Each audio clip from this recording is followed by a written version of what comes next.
रजत क्या कर रहा है? कुछ नहीं दीदी, मैं तो थोड़ा सा फ्री टाइम था मेरा, कार्टून देख रहा था। तेरे तो प्री बोर्ड शुरू हो रहे हैं ना 14 से, प्री बोर्ड्स की तैयारी नहीं करनी?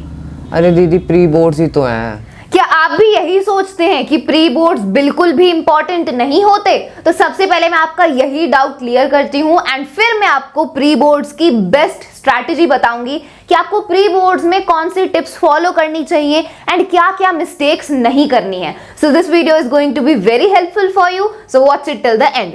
तो फ्रेंड्स देखो, प्री बोर्ड्स को प्री बोर्ड्स बिल्कुल मत समझो। प्री बोर्ड्स की बहुत ही इंपॉर्टेंस है जो मोस्टली स्टूडेंट्स इग्नोर कर देते हैं। देखो, अगर आप प्री बोर्ड्स में अच्छा स्कोर करोगे तो सबसे पहला जो आपको एडवांटेज होगा कि आपका कॉन्फिडेंस बूस्टअप होगा, कि आपका कॉन्फिडेंस बढ़ेगा बोर्ड एग्जाम्स के लिए। आपको पता चलेगा कि आपकी फाइनल प्रिपरेशन हुई कितनी है, आप कहां पर स्टैंड करते हो। ठीक है, आपको पता चलेगा कि आप कौन से टॉपिक्स में वीक हो, कहां पर आपको इंप्रूवमेंट करना है। तो प्री बोर्ड्स बहुत ही इंपॉर्टेंट है। ये तो सच है कि प्री बोर्ड्स के मार्क्स कहीं पर काउंट नहीं होते। अगर आप प्री बोर्ड्स में अच्छा स्कोर नहीं करते तो आपको बोर्ड एग्जाम्स में इसका कोई नुकसान नहीं होगा, लेकिन आपको अपनी इमेज, आपको अपनी प्रिपरेशन का पता चलेगा। ठीक है, तो प्री बोर्ड्स बहुत ही इंपॉर्टेंट है, इनमें आपको अपना बेस्ट देना है।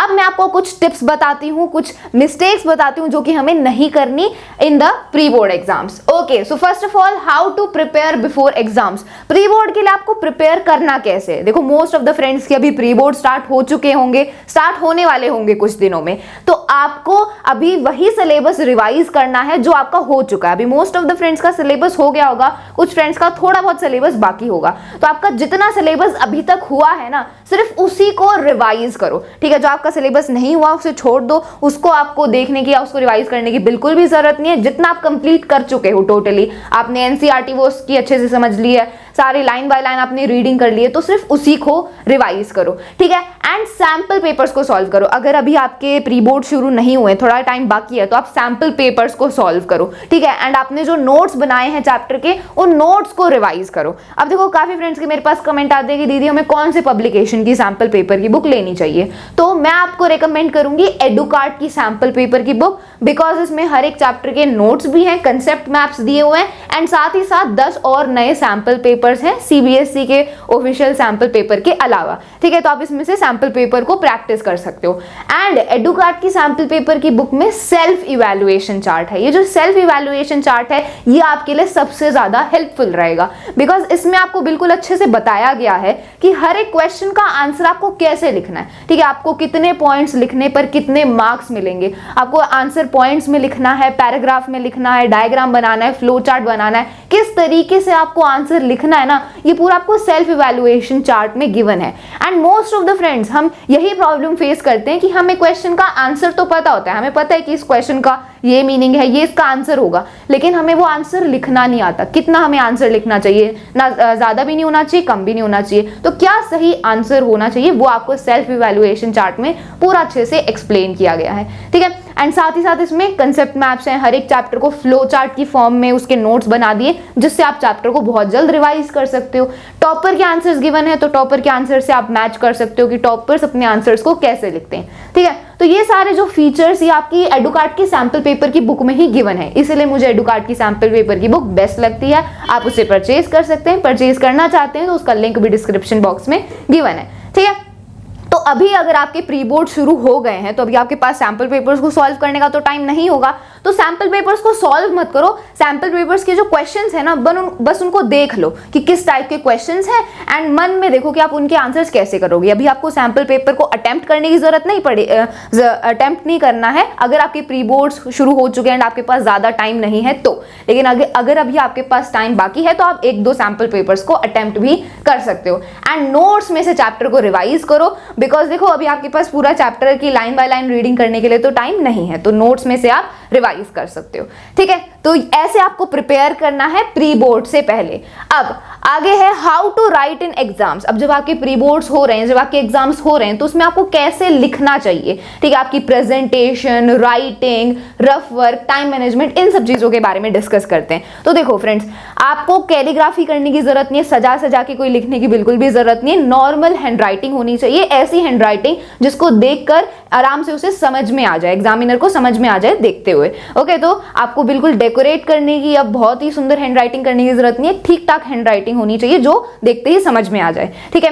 एंड आपको अपनी प्रेजेंटेशन को इंप्रूव करना है। जैसे मान लो आप कोई आंसर लिख रहे हो तो उसके साथ आप डायग्राम ड्रॉ कर सकते हो, अगर डायग्राम है तो आप डायग्राम ड्रॉ कर सकते हो, इससे और अच्छे से आपका जो आंसर है वो प्रेजेंट होगा। आप कोई फ्लो चार्ट बना सकते हो, है ना। तो ऐसे आप अपने आंसर्स की प्रेजेंटेशन को इंक्रीज कर सकते हो एंड ट्राई करो, इंप्रूव कर सकते हो। ट्राई करो कि आप आंसर्स को हमेशा पॉइंट में लिखो, ठीक है। पॉइंट्स में अपने आंसर्स को लिखने की कोशिश करो, बिकॉज पैराग्राफ में पढ़ना थोड़ा मुश्किल होता है। अगर आप पॉइंट्स में लिखोगे तो वो इजी भी होता है एंड उसको अच्छा माना जाता है। Okay, so right your answers in the point. And अब टाइम को कैसे मैनेज करें, बिकॉज देखो टाइम की काफी प्रॉब्लम फेस करते हैं हम। टाइम हमें कम पड़ता है, टाइम सफिशिएंट नहीं होता एंड हमारे काफी क्वेश्चंस छूट जाते हैं। तो टाइम मैनेज करने के लिए, टाइम के अंदर अपने पेपर को खत्म करने के लिए, उसके लिए आपको ज्यादा से ज्यादा रिटन प्रैक्टिस करनी होगी। जितना ज्यादा आप लिख लिख कर देखोगे, सैंपल पेपर्स को अटेम्प्ट करोगे ना, तो आप अपने आप से ही टाइम को मैनेज करना सीख जाओगे। आपको आइडिया आ जाएगा कि कितने टाइम में मेरा कितना पेपर फिनिश हो जाना चाहिए। तो उसके लिए written practice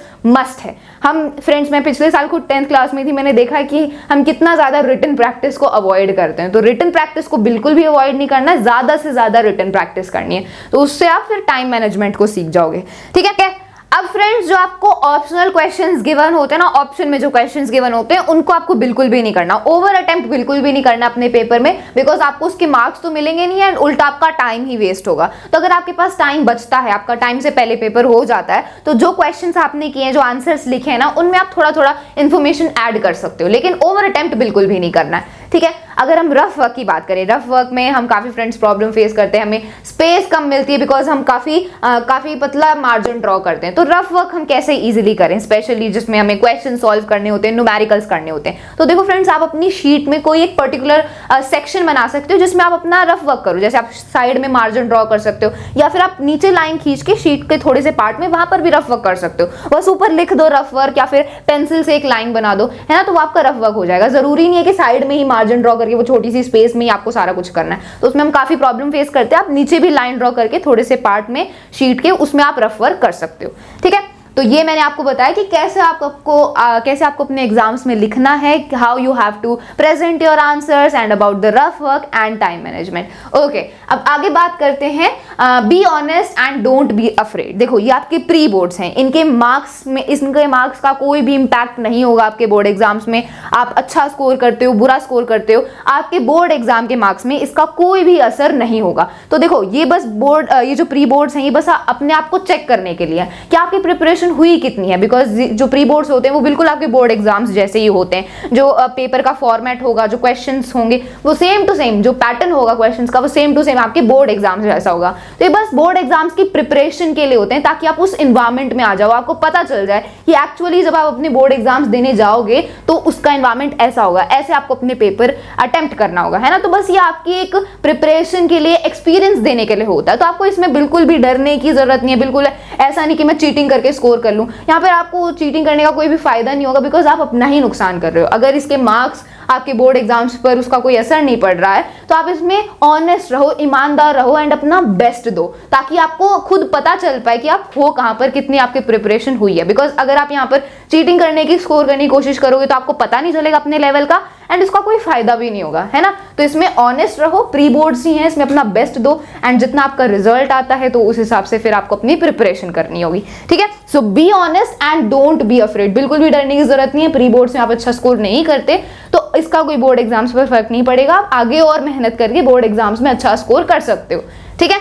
now don't wait for official result. देखो, मान लो आपने अपना पहला प्री बोर्ड दे दिया, मान लो पहला प्री बोर्ड आपका मैथ्स का था, तो जब आप प्री बोर्ड दे के घर आओगे तो आपको अंदर से पता होगा कि मेरे को कितने क्वेश्चंस आते थे, कितने क्वेश्चंस मेरे गलत हुए एंड मैं इतना तो स्कोर कर ही लूंगा। तो आपको पता चल जाएगा अपने मन के अंदर कि मेरा इतना रिजल्ट आएगा, इतने मार्क्स आएंगे। तो आपको ऑफिशियल रिजल्ट की प्री बोर्ड्स होने के बाद जो पीटीएम वगैरह होती है उसका वेट करने की बिल्कुल भी जरूरत नहीं है। आपको प्री बोर्ड देते ही अपने पूरा रिजल्ट का, अपने लेवल का पता चल जाएगा, तो फिर आपको उस हिसाब से अपनी प्रिपरेशन स्टार्ट कर देनी है। आपको ऑफिशियल रिजल्ट का वेट करने की कोई भी जरूरत नहीं कि पीटीएम होगी फिर पेरेंट्स मुझे डांटेंगे। Don't wait for that. आपको अपने लेवल का पता चल गया, अब जहां पर आप लैक कर रहे हो, जहां पर आपको और ज्यादा प्रिपरेशन करने की जरूरत है, वहां पर आपको और ज्यादा प्रिपेयर करना है, उसमें इंप्रूवमेंट करनी है, ठीक है। तो आपको बिल्कुल भी टाइम वेस्ट नहीं करना है and just after knowing what in which topic you lack आपको फिर उसमें और ज़्यादा मेहनत करनी है, ठीक है।